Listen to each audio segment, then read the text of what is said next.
ST. Somashekar ಸದ್ಯ ರಾಜ್ಯ ರಾಜಕಾರಣದಲ್ಲಿ ಬಹು ಚರ್ಚಿತ ಹೆಸರು. ಆಪರೇಷನ್ ಹಸ್ತದ ಮೊದಲ ಟಾರ್ಗೆಟ್ ಇವರೇ ಅನ್ನೋ ಗುಸು ಈಗ ದೊಡ್ಡ ಸುದ್ದಿ ಹಾಗೆ ಸದ್ದು ಮಾಡ್ತಾ ಇದೆ. ಬೆಂಬಲಿಗರ ಸಭೆ ಕರೆದು ಕಾಂಗ್ರೆಸ್ನವರನ್ನೂ ಕೂಡ ಜೊತೆಯಲ್ಲಿ ಕೂರಿಸಿಕೊಂಡು ಹೋಗ್ಬೇಕು ಅನ್ನೋದು ನನ್ಗಿಲ್ಲ, ಆದ್ರೆ ಕಳಿಸೋಕೆ ನಮ್ಮವರೇ ರೆಡಿ ಇದ್ದಾರೆ ಅನ್ನೋ ಮೂಲಕ ಎಸ್ಟಿಎಸ್ ಹೊಸ ಟ್ವಿಸ್ಟ್ ಕೊಟ್ಟಿದ್ದಾರೆ. ಬಿಜೆಪಿಗೆ ಕೈ ಕೊಡ್ತಾರ ಶಾಸಕ ಸೋಮಶೇಖರ್.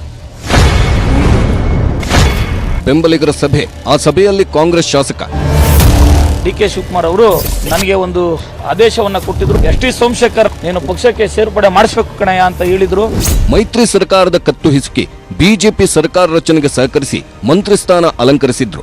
ಈಗ ಬರೀ ಶಾಸಕರಾಗಿ ಉಳಿದಿರೋ ಎಸ್.ಟಿ. ಸೋಮಶೇಖರ್ ಮತ್ತೆ ಗುರು ಡಿ.ಕೆ. ಶಿವಕುಮಾರ್ ಮೂಲಕ ಹಳೆ ಮನೆ ಕಾಂಗ್ರೆಸ್ಗೆ ಬರೋಕೆ ಸಿದ್ಧತೆ ನಡೆಸಿದಂತೆ ಕಾಣುತ್ತಿದೆ.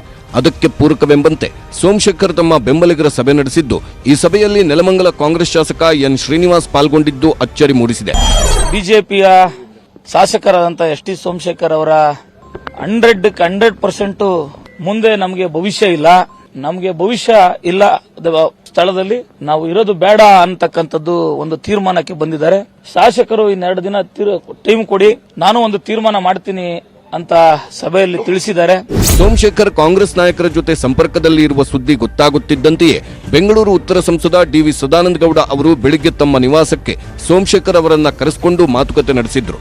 ಇನ್ನೊಂದು ಕಡೆ ನಳಿನ್ ಕುಮಾರ್ ಕಟೀಲ್, ಸಿ.ಟಿ. ರವಿ ಕೂಡ ಸೋಮಶೇಖರ್ಗೆ ಫೋನ್ ಮೇಲೆ ಫೋನ್ ಮಾಡಿ ಕಾಂಗ್ರೆಸ್ಗೆ ಹೋಗದಂತೆ ಮನವಿ ಮಾಡಿದ್ರಂತೆ. ಇಷ್ಟೆಲ್ಲದರ ಮಧ್ಯೆ ಸೋಮಶೇಖರ್ ಹೇಳಿದ್ದಿಷ್ಟು: ಇದೇನಾಗಿದೆ, ಬಿಜೆಪಿಯವರೇ ನನ್ನನ್ನ ಕಳಿಸುವಂಗೆ ಕಾಣ್ತದೆ. ಇಲ್ಲಿ ರಾಜ್ಯ ಮಟ್ಟದ್ದೇನು ತೊಂದರೆ ಇಲ್ಲ, ಜಿಲ್ಲಾ ಮಟ್ಟದ್ದೇನು ತೊಂದರೆ ಇಲ್ಲ. ಇಲ್ಲಿ ಲೋಕಲ್ನವರು ನನಗೆ ನನ್ನ ಎಗೇನಸ್ಟಿಗೆ ಅಷ್ಟೆಲ್ಲ ಕೆಲಸ ಮಾಡಿದ್ರು. ಈಗ ನನ್ನ ಮಗನ್ನ ಸೋಲಿಸಬೇಕು, ಸೋಲಿಸಿದ್ರೆ ನೆಕ್ಸ್ಟ್ 28ಕ್ಕೆ ನಾವು MLA ಆಯ್ತೀವಿ ಅಂತ ಕೂಡ ಅದು ಆಡಿಯೋದಲ್ಲಿ ಇದೆ. ನಾನೇನು ಪಕ್ಷ ವಿರೋಧ ಚಟುವಟಿಕೆ ಮಾಡಲಿಲ್ಲ. ಬಿಜೆಪಿ ಪಕ್ಷ ಪ್ರಾಮಾಣಿಕವಾಗಿ ಇದ್ದೀನಿ, ಮುಂದೆನೂ ಇರ್ತೀನಿ, ಅದರಲ್ಲಿ ನೋ ಡೌಟ್. ಶಿವಕುಮಾರ್ ಅವರಿಗೆ ನಾನು ನನ್ನ ಕಾನ್ಸ್ಟಿಟ್ಯೂನ್ಸಿ ಡೆವಲಪ್ಮೆಂಟ್ ಬಿಟ್ರೆ ಪಾಲಿಟಿಕ್ಸ್ ವಿಚಾರನೂ ಕೂಡ ನಾನೆಲ್ಲೂ ಮಾತನಾಡಿಲ್ಲ. ಹೋಗ್ತೀನಿ ಅಂತ ಕೂಡ ನಮ್ಮ ಬೆಂಬಲಿಗರಿಗೂ ಕೂಡ ಎಲ್ಲೂ ಕೂಡ ನಾನು ಮಾತನಾಡಿಲ್ಲ. ಯಾರು ನನ್ನ ವಿರುದ್ಧ ಮಾಡಿದ್ರು ಅವರೇ ಅದನ್ನ ಕ್ರಿಯೇಟ್ ಮಾಡಿದ್ದಾರೆ. ಕಟೀಲ್ ಸಾಹೇಬರು ಅಧ್ಯಕ್ಷರು ಫೋನ್ ಮಾಡಿದ್ರು, ಸಿ.ಟಿ. ರವಿ ಮಾಡಿದ್ರು, ಬೊಮ್ಮಾಯರ್ ಮಾಡಿದ್ರು, ಎಲ್ಲರಿಗೂ ಹೇಳಿದ್ದೇನೆ. ನನಗೆ ರಾಜ್ಯದ ಬಿಜೆಪಿ ಮೇಲೆ ಅಸಮಾಧಾನ ಇಲ್ಲ, ರಾಜ್ಯ ಮಟ್ಟದ ನಾಯಕರ ಮೇಲೆ ವಿಷಾದ ಇಲ್ಲ. ನಾನು ಹೋಗ್ತೀನಿ ಅಂತ ಹೇಳಿ ಎಲ್ಲೂ ಹೇಳಿಲ್ಲ ಅಂತ ಹೇಳಿ ಎಸ್.ಟಿ. ಸೋಮಶೇಖರ್ ಹೇಳ್ತಾ ಇದ್ರು ಕೂಡ ಕರೆಸ್ಕೊಳ್ಳೋ ಪ್ರಯತ್ನ ಬಹಳ ಬಲವಾಗಿ ನಡೀತಾ ಇದೆ ಕಾಂಗ್ರೆಸ್ ಪಕ್ಷದಿಂದ ಅನ್ನೋದಕ್ಕೆ ಸೂಚನೆಗಳು ಸಿಗ್ತಾ ಇದೆ. ಅದರಲ್ಲೂ ಮಹತ್ವಾಕಾಂಕ್ಷಿ ರಾಜಕಾರಣಿಯಾಗಿರುವ ಡಿ.ಕೆ. ಶಿವಕುಮಾರ್ ಅವರ ನೇತೃತ್ವದಲ್ಲಿ ಈ ಆಪರೇಷನ್ ಹಸ್ತದ ಪ್ರಯತ್ನಗಳು ನಡೀತಾ ಇದೆ. ಹಾಗಾದ್ರೆ ಯಾಕಾಗಿ ಈ ಪ್ರಯತ್ನ? ಆಪರೇಷನ್ ಹಸ್ತ ಮಾಡೋದ್ರಿಂದ ಡಿ.ಕೆ. ಶಿವಕುಮಾರ್ ಅವರಿಗೆ ಆಗಬಹುದಾದ ಲಾಭಗಳೇನು ಗಮನಿಸ್ತಾ ಹೋಗೋಣ. ಡಿ.ಕೆ.ಶಿ ಅವರ ಆಪರೇಷನ್ ಹಸ್ತದ ಹಿಂದಿನ ಲೆಕ್ಕಾಚಾರಗಳನ್ನ ಗಮನಿಸಿದ್ರೆ, ಮುಂಬರಲಿರುವ ಲೋಕಸಭಾ ಚುನಾವಣೆಯಲ್ಲಿ ಬೆಂಗಳೂರು ವ್ಯಾಪ್ತಿಯಲ್ಲಿ ಬರುವ ಎಲ್ಲಾ ಲೋಕಸಭಾ ಕ್ಷೇತ್ರಗಳನ್ನು ಕೂಡ ಗೆದ್ದು ತೋರಿಸಬೇಕು ಹೈಕಮಾಂಡ್ಗೆ ಅನ್ನೋ ಛಲ ಡಿ.ಕೆ. ಶಿವಕುಮಾರ್ ಅವರದ್ದಾಗಿದೆ. ಹೀಗಾಗಿ ಡಿ.ಕೆ.ಶಿ ಅವರಿಗೆ ಟಾರ್ಗೆಟ್ ಬೆಂಗಳೂರಿನ 4 ಲೋಕಸಭಾ ಕ್ಷೇತ್ರಗಳ ಗುರಿಯನ್ನ ರೀಚ್ ಆಗ್ಲಿಕ್ಕೆ ತಮ್ಮ ಬಲವನ್ನ ಹೆಚ್ಚಿಸಿಕೊಳ್ಳೋ ಒಂದು ಪ್ರಯತ್ನ ಮಾಡೋದು ಅನಿವಾರ್ಯ ಕೂಡ ಆಗಿದೆ.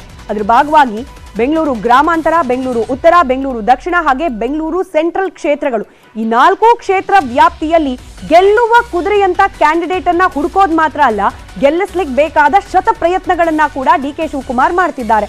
4 ಕ್ಷೇತ್ರಗಳನ್ನ ಗೆಲ್ಲೋಕೆ ಕಾಂಗ್ರೆಸ್ ಹತ್ರ ಶಾಸಕರ ಬಲ ತೀರಾ ಕಡಿಮೆ. ಕಳೆದ ವಿಧಾನಸಭಾ ಚುನಾವಣೆಯಲ್ಲಿ ಬೆಂಗಳೂರು ವ್ಯಾಪ್ತಿಯಲ್ಲಿ ನಾವು ಗಮನಿಸಿದ್ವಿ, ಬಿಜೆಪಿ ಅಪ್ಪರ್ ಹ್ಯಾಂಡ್ ಇದೆ. ಹೀಗಾಗಿ ಕಾಂಗ್ರೆಸ್ನ ಬಲ ಕೊಂಚ, ಅಂದ್ರೆ ಶಾಸಕರ ಬಲ ಕೊಂಚ ಕಡಿಮೆ ಇದೆ. ಇದು ಯಾವುದೇ ಕಾರಣಕ್ಕೂ ಹಿನ್ನಡೆ ಆಗಬಾರ್ದು, ಟಾರ್ಗೆಟ್ 4 ರೀಚ್ ಆಗ್ಲಿಕ್ಕೆ ಅನ್ನೋ ಪ್ರಯತ್ನ ಡಿ.ಕೆ. ಶಿವಕುಮಾರ್ ಅವರದು. ಹೀಗಾಗಿನೇ ಎಸ್.ಟಿ. ಸೋಮಶೇಖರ್ ಸೇರಿದಂತೆ ಬೆಂಗಳೂರು ವ್ಯಾಪ್ತಿಯ ಬಿಜೆಪಿ ಶಾಸಕರಿಗೆ ಗಾಳ ಹಾಕೋ ಪ್ರಯತ್ನ ನಡೀತಾ ಇದೆ. ಶಾಸಕರು ಪಕ್ಷಕ್ಕೆ ಬಂದ್ರೆ ಅವರ ಬೆಂಬಲಿಗರು ಕೂಡ ಆಟೋಮೆಟಿಕ್ ಆಗಿ ಪಕ್ಷದ ಕಡೆಗೆ ವಾಲ್ತಾರೆ. ಆಗ ಮತವನ್ನ ಸೆಳೆಯೋ ಪ್ರಯತ್ನ ಕೂಡ ಸುಲಭ ಆಗತ್ತೆ ಅನ್ನೋ ಈಸಿ ಲೆಕ್ಕಾಚಾರ ಈ ಒಂದು ತಂತ್ರದ ಹಿಂದೆ ಕಾಣೋಕ್ ಸಿಗ್ತಾ ಇದೆ. 4 ಆಗದೆ ಹೋದ್ರೂ ಕೂಡ ಕನಿಷ್ಠ 3 ಕ್ಷೇತ್ರಗಳನ್ನ ಗೆದ್ದು ಹೈಕಮಾಂಡ್ ನಾಯಕರ ಮುಂದೆ ಆ ಗೆಲುವಿನ ಸರ್ಟಿಫಿಕೇಟ್ ಅನ್ನ ಇಡಬೇಕು ಅನ್ನೋ ಪ್ರಯತ್ನವನ್ನ ಮಾಡ್ತಿದ್ದಾರೆ ಡಿ.ಕೆ. ಶಿವಕುಮಾರ್. ಈ ಪ್ರಯತ್ನದ ಹಿಂದಿರುವ ಕಾರಣ ಬೇರೇನೂ ಅಲ್ಲ, ತಾವು ಕಣ್ಣಿಟ್ಟಿರುವ ಮುಖ್ಯಮಂತ್ರಿ ಕುರ್ಚಿಯ ಹಾದಿ ಮತ್ತಷ್ಟು ಸಲೀಸಾಗಬೇಕು ಅನ್ನೋದು, ಮತ್ತಷ್ಟು ಸುಗಮವಾಗಿ ಮುಖ್ಯಮಂತ್ರಿಯ ಆ ಒಂದು ಕುರ್ಚಿಯನ್ನ ಹೈಕಮಾಂಡ್ ನಾಯಕರ ಮುಂಭಾಗದಲ್ಲಿ ಕ್ಲೈಮ್ ಮಾಡಬೇಕು ಅನ್ನೋದು ಡಿ.ಕೆ. ಶಿವಕುಮಾರ್ ಅವರ ಲೆಕ್ಕಾಚಾರದ ಭಾಗ. ಇನ್ನು ಬಿಬಿಎಂಪಿ ಚುನಾವಣೆ ಗೆಲುವಿನ ಹಾದಿಯೂ ಕೂಡ ಸುಗಮಗೊಳ್ಳುವ ನಿರೀಕ್ಷೆ ಇದೆ. ಶಾಸಕರು ಅವರ ಬೆಂಬಲಿಗರು ಬಂದಾಗ ವಾರ್ಡ್ ಮಟ್ಟದಲ್ಲೂ ಕೂಡ ಒಂದಷ್ಟು ಪಕ್ಷಾಂತರದ ಎಫೆಕ್ಟ್ ಕಾಣ್ಲಿಕ್ಕೆ ಸಿಗುತ್ತೆ. ಇದರಿಂದ ಮುಂಬರಲಿರುವ ಬಿಬಿಎಂಪಿ ಚುನಾವಣೆಯಲ್ಲೂ ಕೂಡ ಡಿಕೆ ಶಿವಕುಮಾರ್ ಅವರಿಗೆ ಪೂರಕವಾದ ವಾತಾವರಣ ಸೆಟ್ ಮಾಡ್ಕೊಳ್ಳಿಕ್ಕೆ ಈ ಆಪರೇಷನ್ ಹಸ್ತ ಅನಿವಾರ್ಯ ಅನ್ನೋ ಲೆಕ್ಕಾಚಾರ ಡಿಕೆ ಶಿವಕುಮಾರ್ ಅವರು ಮಾಡ್ತಿದ್ದಾರೆ. ಇನ್ನು ನಾವು ಈ ಲೋಕಸಭಾ ಕ್ಷೇತ್ರವಾರು ಗಮನಿಸ್ತಾ ಹೋಗೋಣ. ಬೆಂಗಳೂರು ವ್ಯಾಪ್ತಿಯಲ್ಲಿ ಬರುವ 4 ಲೋಕಸಭಾ ಕ್ಷೇತ್ರ ವ್ಯಾಪ್ತಿಯಲ್ಲಿ ಯಾವ ರೀತಿಯಾದ ಲೆಕ್ಕಾಚಾರಗಳನ್ನ ಮಾಡ್ತಿದ್ದಾರೆ ಡಿಕೆ ಶಿವಕುಮಾರ್ ಅಂತ ಹೇಳಿ. ಮೊದಲನೇದಾಗಿ ಬೆಂಗಳೂರು ಗ್ರಾಮಾಂತರ. ಈ ಒಂದು ಬೆಂಗಳೂರು ಗ್ರಾಮಾಂತರ ಲೋಕಸಭಾ ಕ್ಷೇತ್ರದ ಒಳಗಡೆ ಬರುವಂತಹ ವಿಧಾನಸಭಾ ಕ್ಷೇತ್ರಗಳಲ್ಲಿ ಗೆದ್ದವರು ಎಷ್ಟು ಮಂದಿ ಗಮನಿಸ್ತಾ ಹೋಗೋಣ. 2 ಬಿಜೆಪಿಯ ಎಂಎಲ್ಎಗಳು, 5 ಮಂದಿ ಕಾಂಗ್ರೆಸ್ನವರು, 1 ಜೆಡಿಎಸ್ನ ಶಾಸಕರಿದ್ದಾರೆ ಹಾಲಿ. ಇಲ್ಲಿ ಕಾಂಗ್ರೆಸ್ಗೆ ಅಪ್ಪರ್ ಹ್ಯಾಂಡ್ ಇದ್ರೂ ಕೂಡ ಕಳೆದ ಬಾರಿಯ ಲೋಕಸಭಾ ಚುನಾವಣೆಯ ಫಲಿತಾಂಶಗಳು ರಿಫ್ಲೆಕ್ಟ್ ಆಗುವ ಆತಂಕ ಇದ್ದೇ ಇದೆ. ಹಾಲಿ ಸಂಸದ ಡಿಕೆ ಸುರೇಶ್ ಅವ್ರಿಗೂ ಕೂಡ ಈ ಬಾರಿ ಸಾಕಷ್ಟು ಸವಾಲುಗಳು ಇದ್ದೇ ಇದೆ. ಒಂದ ಕಡೆಯಲ್ಲಿ ಅವರೇನೆ ರಾಜಕೀಯ ನಿವೃತ್ತಿಯಂತಹ ವೈರಾಗ್ಯದ ಮಾತುಗಳಾಡ್ತಾ ಇರೋದು, ಇನ್ನು ಅಣ್ಣನಿಗೆ ಸಹೋದರನಿಗೆ ಬೆಂಬಲವಾಗಿ ನಿಂತಿರುವ ಸುರೇಶ್ ಅವರು ತಮ್ಮ ವೈಯಕ್ತಿಕ ವರ್ಚಸ್ಸಿನ ಬಿಲ್ಡ್ ಹಾಗೆ ತಮ್ಮ ಮತದಾರರ ಜೊತೆಗಿನ ಕನೆಕ್ಟ್ ಎಷ್ಟರ ಮಟ್ಟಿಗೆ ಇಟ್ಕೊಂಡಿದ್ದಾರೆ, ಅಷ್ಟು ಮಾತ್ರ ಸಾಕಾಗುತ್ತಾ? ಡಿಕೆ ಸುರೇಶ್ ಅವರ ಗೆಲುವಿನ ಹಾದಿ ಕೂಡ ಸುಲಭ ಆಗ್ಬೇಕು ಅಂತಂದ್ರೆ ಅಲ್ಲೂ ಕೂಡ ಒಂದಷ್ಟು ಗ್ರಾಸ್ ರೂಟ್ ಲೆವೆಲ್ ಅಲ್ಲಿ ಅಂದ್ರೆ ವಾರ್ಡ್ ಮಟ್ಟದಲ್ಲಿ ಹಾಗೆ ವಿಧಾನಸಭಾ ಕ್ಷೇತ್ರ ವ್ಯಾಪ್ತಿಯ ಮಟ್ಟದಲ್ಲೂ ಕೂಡ ಒಂದಷ್ಟು ಬದಲಾವಣೆಯನ್ನ ತಂದು ಚುರುಕನ್ನ ಮುಟ್ಟಿಸೋದು ಅನಿವಾರ್ಯ ಅನ್ನೋ ಲೆಕ್ಕಾಚಾರ. ಇದರ ಭಾಗವಾಗಿಯೇ ಮುನಿರತ್ನ, ಆನೇಕಲ್, ಎಂ ಕೃಷ್ಣಪ್ಪ ಅವರಿಗೂ ಕೂಡ ಡಿಕೆ ಶಿವಕುಮಾರ್ ಅವರು ಗಾಳ ಹಾಕ್ತಿದ್ದಾರೆ. ಇವ್ರು ಬಂದ್ರೆ ಸುರೇಶ್ ಗೆಲುವಿನ ಹಾದಿ ಈಸಿ ಆಗುತ್ತೆ ಅನ್ನೋ ಲೆಕ್ಕಾಚಾರ ಇದ್ರ ಹಿಂದೆ ಕಾಣ್ಲಿಕ್ಕೆ ಸಿಗ್ತಾ ಇದೆ. ಕೇವಲ ಇಷ್ಟು ಮಾತ್ರ ಅಲ್ಲ, ಚನ್ನಪಟ್ಟಣದಲ್ಲಿ ಕುಮಾರಸ್ವಾಮಿ ಅವರನ್ನ ಹೊರತುಪಡಿಸಿದ್ರೆ ಬೇರೆ ಯಾವುದೇ ಜೆಡಿಎಸ್ನ ನಾಯಕರ ಬಲ ಅಥವಾ ಅವರ ಒಂದಷ್ಟು ವರ್ಚಸ್ಸು ಕಾಣ್ಲಿಕ್ಕೆ ಸಿಗ್ತಾ ಇಲ್ಲ. ಹೀಗಾಗಿ ಬಿಜೆಪಿ ಶಾಸಕರನ್ನ ಒಳಗ್ ಕರ್ಕೊಂಡ್ರೆ, ಪಕ್ಷದ ಒಳಗ್ ಕರ್ಕೊಂಡ್ರೆ ಅದರಿಂದ ಆಟೋಮೆಟಿಕ್ ಆಗಿ ತಮ್ಮ ಸ್ಟ್ರೆಂತ್ ಹೆಚ್ಚಾಗತ್ತೆ ಅನ್ನೋ ಲೆಕ್ಕಾಚಾರ ಡಿಕೆ ಶಿವಕುಮಾರ್ ಅವರದು. ಇನ್ನು ಮತ್ತೊಂದು ಕ್ಷೇತ್ರದ ಕಡೆ ಕೂಡ ಗಮನ ಕೊಡ್ತಾ ಹೋಗೋಣ. ಅಲ್ಲಿನ ಡಿಕೆ ಶಿವಕುಮಾರ್ ಅವರ ಲೆಕ್ಕಾಚಾರ ಏನು ಅಂತ ಹೇಳಿ. ಬೆಂಗಳೂರು ಉತ್ತರ. ಆ ಒಂದು ಬೆಂಗಳೂರು ಉತ್ತರ ಲೋಕಸಭಾ ಕ್ಷೇತ್ರ ವ್ಯಾಪ್ತಿಯಲ್ಲಿ ಬರುವ ವಿಧಾನಸಭಾ ಕ್ಷೇತ್ರಗಳಲ್ಲಿ ಹಾಲಿ ಇರೋದು 8 ಮಂದಿ ಶಾಸಕರುಗಳ ಪೈಕಿ 3 ಕಾಂಗ್ರೆಸ್ನ ಶಾಸಕರಿದ್ರೆ 5 ಬಿಜೆಪಿಯ ಶಾಸಕರಿದ್ದಾರೆ. ಇಲ್ಲಿದೆ ಬಿಜೆಪಿಯ ಅಪ್ಪರ್ ಹ್ಯಾಂಡ್. ಡೈರೆಕ್ಟ್ ಆಗಿ ಇದು ಪರಿಣಮಿಸದೆ ಹೋದ್ರೂ ಕೂಡ ಲೋಕಸಭಾ ಚುನಾವಣೆಯಲ್ಲಿ ಮತದಾರರ ಮನಸ್ಸಿನ ಮೇಲೆ ಪರಿಣಾಮ ಬೀರೋದ್ರಲ್ಲಿ ಹೆಚ್ಚಿನ ಸಂಖ್ಯೆಯಲ್ಲಿ ಎಂಎಲ್ಎಗಳು ಇದ್ದಾರೆ ಅಂದ ಪಕ್ಷದಲ್ಲಿ ಆ ಒಂದು ಪಕ್ಷಕ್ಕೆ ಒಂದು ಅಪ್ಪರ್ ಹ್ಯಾಂಡ್ ಸಿಗುತ್ತೆ ಅನ್ನೋ ರೀತಿಯ ಸಹಜ ಆತಂಕ ವಿರೋಧಿಗಳಿಗೆ ಇದ್ದೇ ಇರುತ್ತೆ. ಹೀಗಾಗಿ ಇಷ್ಟು ಮಂದಿ ಅಂದ್ರೆ ಬಿಜೆಪಿಯ ಅಪ್ಪರ್ ಹ್ಯಾಂಡ್ ಶಾಸಕರ ಬಲ ಬೆಂಬಲ ತಮಗ ಲಭ್ಯ ಆಗಬೇಕು. ಅದರ ಜೊತೆಗೆ ಹಾಲಿ ಸಂಸದ ಸದಾನಂದ ಗೌಡರ ಬಗ್ಗೆ ಕೂಡ ಜನರ ಒಲವು ಅಷ್ಟಕ್ಕಷ್ಟೇ.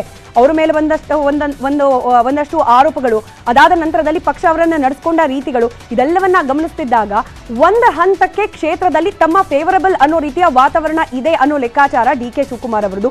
ಇದೇ ಟೈಮ್ನಲ್ಲಿ ಬಿಜೆಪಿ ಶಾಸಕರನ್ನ ಕೂಡ ಕರ್ಕೊಂಡ್ಬಿಟ್ರೆ ಬಿಜೆಪಿಯ ಸ್ಟ್ರೆಂತ್ ಮತ್ತಷ್ಟು ಕಡಿಮೆಯಾಗಿ ಕಾಂಗ್ರೆಸ್ಗೆ, ಅದರಲ್ಲೂ ನೇರವಾಗಿ ತಮಗೆ ಲಾಭ ಆಗುತ್ತೆ ಅನ್ನೋ ಲೆಕ್ಕಾಚಾರ ಕಾಣ್ಲಿಕ್ಕೆ ಸಿಗ್ತಾ ಇದೆ. ಹೀಗಾಗಿನೇ ಭೈರತಿ ಬಸವರಾಜು ಹಾಗೆ ಎಸ್ ಟಿ ಸೋಮಶೇಖರ್, ದಾಸರಹಳ್ಳಿ ಮುನಿರಾಜು ಸೇರಿದಂತೆ ಆ ಒಂದು ವ್ಯಾಪ್ತಿಯಲ್ಲಿರ್ತಕ್ಕಂಥ ಬಿಜೆಪಿಯ ಪ್ರಬಲ ನಾಯಕರಿಗೆ ಗಾಳ ಹಾಕೋ ಪ್ರಯತ್ನವನ್ನ ಮಾಡ್ತಾ ಇದ್ದಾರೆ ಡಿಕೆ ಶಿವಕುಮಾರ್ ಅವರು. ಇನ್ನು ಮತ್ತೊಂದು ಕ್ಷೇತ್ರದ ಕಡೆ ಕೂಡ ಗಮನ ಕೊಡ್ತಾ ಹೋಗೋಣ. ಬೆಂಗಳೂರು ಉತ್ತರ ನೋಡಿದ್ವಿ, ಗ್ರಾಮಾಂತರ ನೋಡಿದ್ವಿ. ಇದೀಗ ಬೆಂಗಳೂರು ದಕ್ಷಿಣ ಲೋಕಸಭಾ ಕ್ಷೇತ್ರ ವ್ಯಾಪ್ತಿಯಲ್ಲಿ 3 ಮಂದಿ ಕಾಂಗ್ರೆಸ್ನ ಎಂಎಲ್ಎಗಳಿದ್ದಾರೆ, 5 ಬಿಜೆಪಿಯ ಶಾಸಕರಿದ್ದಾರೆ. ಹೀಗಾಗಿ ಕಾಂಗ್ರೆಸ್ಗೆ ಕಳೆದ ಬಾರಿಯ ವಿಧಾನಸಭಾ ಚುನಾವಣೆಯಲ್ಲಿ ಹಿನ್ನಡೆಯಾಗಿದೆ. ಈ ಒಂದು ಲೋಕಸಭಾ ಕ್ಷೇತ್ರ ವ್ಯಾಪ್ತಿಯಲ್ಲಿ ಗಮನಿಸಿದಾಗ ಇದನ್ನು ಕೂಡ ಬ್ಯಾಲೆನ್ಸ್ ಮಾಡುವ ಅನಿವಾರ್ಯತೆ ಡಿಕೆ ಶಿವಕುಮಾರ್ ಅವರ ಮುಂದಿದೆ. ಅದರ ಪ್ರಯತ್ನವಾಗಿ ಏನ್ ಮಾಡ್ತಿದ್ದಾರೆ, ತೇಜಸ್ವಿ ಸೂರ್ಯ ಅವರಿಗೆ ಕಳೆದ ವರ್ಷ ಬಿಕೆ ಹರಿಪ್ರಸಾದ್ ಅವರು ಎದುರಾಳಿಯಾಗಿ ನಿಂತಿದ್ರು. ಟಕ್ಕರ್ ಏನೋ ಇತ್ತು, ಬಟ್ ಫೇವರಬಲ್ ಅನ್ನೋ ರೀತಿಯ ವಾತಾವರಣ ತೇಜಸ್ವಿ ಸೂರ್ಯ ಅವರಿಗೆ ಕಳೆದ ಬಾರಿಯ ಎಲೆಕ್ಷನ್ ಅಲ್ಲಿ ವರ್ಕೌಟ್ ಆಯಿತು. ಯಾವ ರೀತಿ? ಮೋದಿ ಅಲೆ, ಅದರ ಜೊತೆಗೆ ಅನಂತ್ ಕುಮಾರ್ ಅವರ ಅಗಲಿಕೆ, ಇದೆಲ್ಲವೂ ಕೂಡ ತೇಜಸ್ವಿ ಸೂರ್ಯ ಅವರು ಚುನಾವಣೆಯಲ್ಲಿ ಗೆಲ್ಲಿಕ್ಕೆ ಬೇಕಾದ ವಾತಾವರಣವನ್ನ ಸೆಟ್ ಮಾಡಿಕೊಟ್ಟಿತ್ತು. ಈ ಬಾರಿ ಹಾಗಿಲ್ಲ, ಇದ್ರೂ ಕೂಡ ಅದರ ಪ್ರಮಾಣ ಕಡಿಮೆ ಆಗಿದೆ. ಇದನ್ನ ನೇರವಾಗಿ ಲಾಭವಾಗಿ ಪರಿವರ್ತಿಸಿಕೊಳ್ಬೇಕಾಗಿರೋದು ಡಿಕೆ ಶಿವಕುಮಾರ್ ಅವರ ಲೆಕ್ಕಾಚಾರ. ಈ ಸಲ ಗ್ಯಾರಂಟಿಗಳ ಆಧಾರದಲ್ಲಿ ಕಾಂಗ್ರೆಸ್ ಅನ್ನ ಗೆಲ್ಲಿಸೋಕೆ ಡಿಕೆ ಶಿವಕುಮಾರ್ ಸರ್ಕಸ್ ಅನ್ನ ಮಾಡ್ತಾ ಇದ್ದಾರೆ. ಹಾಗೆ ಈ ಒಂದು ಲೋಕಸಭಾ ಕ್ಷೇತ್ರ ವ್ಯಾಪ್ತಿಯಲ್ಲಿರುವ ಬಿಜೆಪಿಯ ನಾಯಕರ ಕಡೆ ಕೂಡ ಕಣ್ಣಿಟ್ಟಿದ್ದಾರೆ ಡಿಕೆ ಶಿವಕುಮಾರ್.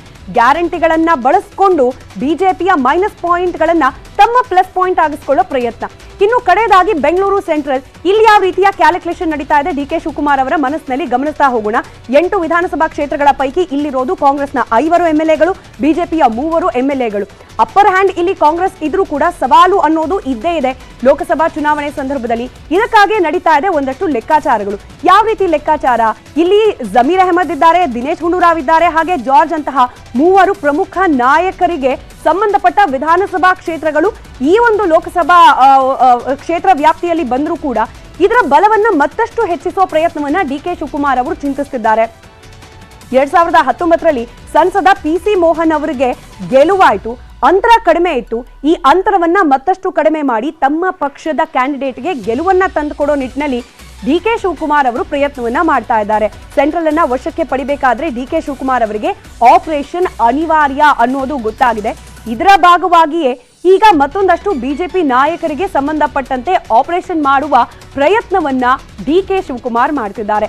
ಇಲ್ಲಿಗೆ ಆಪರೇಷನ್ ಹಸ್ತಕ್ಕೆ ಸಂಬಂಧಪಟ್ಟ ಸುದ್ದಿಗಳಾದ್ರೆ, ಮತ್ತೊಂದು ಕಡೆಯಲ್ಲಿ HDKಗೋಸ್ಕರ ದುಡಿದ್ವಿ, JDSನಲ್ಲಿ ಬೆಲೆ ಸಿಕ್ತಿಲ್ಲ, ಹೀಗೆ ಹೇಳಿದ್ದು ಕುಮಾರಸ್ವಾಮಿ ಅವರ ಅತ್ಯಾಪ್ತ MC ಅಶ್ವಥ್. ಬಹಿರಂಗವಾಗಿ ಹೇಳಿಕೆ ನೀಡಲಿಕ್ಕೆ ಧೈರ್ಯ ತಂದದ್ದು ಇದೇ ಡಿ ಕೆ ಶಿವಕುಮಾರ್ ಅವರ ಆಫರ್. ನಾವು ಈಗಷ್ಟೇ ವಿವರಿಸಿದಂತೆ ಲೋಕ ಬಲವರ್ಧನೆಗೆ ಡಿ ಕೆ ಶಿವಕುಮಾರ್ ಹೂಡಿರೋ ಬಾಣಗಳ ಪೈಕಿ ಇದೂ ಒಂದು ಅನ್ನೋದು ಅಶ್ವಥ್ ಅವರ ಮಾತಲ್ಲೇ ಸ್ಪಷ್ಟವಾಗ್ತಿದೆ.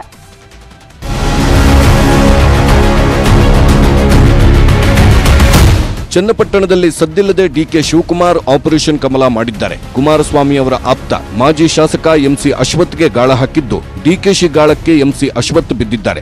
ಇದಕ್ಕೆ ಸಾಕ್ಷಿ ನ್ಯೂಸ್ 18ಗೆ MC ಅಶ್ವಥ್ ಕೊಟ್ಟ ಹೇಳಿಕೆಗಳು.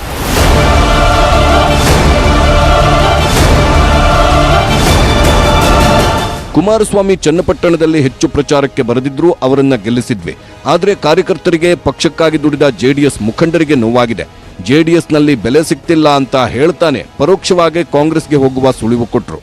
ಅವ್ರಿಗೆಲ್ಲ ನೋವಾಗಿದೆ. ನಾವು 18ರಲ್ಲಿ ಮತ್ತು 23ರಲ್ಲಿ ಮಾಜಿ ಮುಖ್ಯಮಂತ್ರಿ ಸನ್ಮಾನ್ಯ HD ಕುಮಾರಸ್ವಾಮಿ ಅವ್ರನ್ನ ಗೆಲ್ಸ್ಕೊಟ್ವಿ. ನಮ್ಮ ಕಷ್ಟ ಸುಖ ಕೇಳ್ತಾ ಇಲ್ಲ. ಯಾರೋ ಈ ತಾಲೂಕಿನಲ್ಲಿ 3-4 ಜನ ಬಿಟ್ಟರೆ ಇನ್ನು ಯಾರ್ದು ಇಲ್ಲಿ ಬೇರೆ ಯಾರ್ದು ಏನು ಇಲ್ಲಿ ನಡೀತಾ ಇಲ್ಲ. ಆದ್ದರಿಂದ ಎಲ್ಲ ಒಂದು ಕಾರ್ಯಕರ್ತರುಗಳಿಗೆ, ಮುಖಂಡರುಗಳಿಗೆ, ಹಿರಿಯರಿಗೆ ಬೇಸರ ಇದೆ. ನಾನು ವೈಯಕ್ತಿಕವಾಗಿ ಅವ್ರಿಗೆ ನಮಗೆ ಒಂದು ಸಂಬಂಧ ಇದೆ ಮೊದಲಿನಿಂದಲೂ.